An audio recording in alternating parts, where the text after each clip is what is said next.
ত্রাণ নিয়ে ফিলিস্তিনের গাজা অভিমুখী গ্লোবাল সমুদ্রটিলা নৌবহরের সবশেষ জাহাজটিও আটক করছে ইসরায়েলি বাহিনী।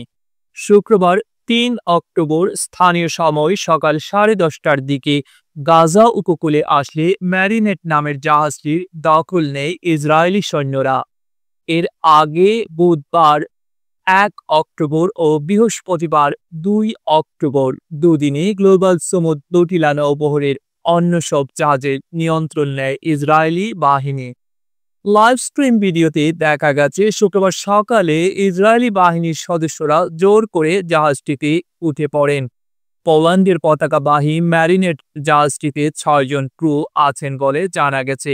এর আগে ম্যারিনেট বাদে গ্লোবাল সমুদ্রটিলা নৌবহরের অন্য সব জাহাজের নিয়ন্ত্রণ নেয় ইসরায়েল। ম্যারিনেট জাহাজটি শুধু চলছিল, এবার সেটিরও দখল নেওয়া হলো।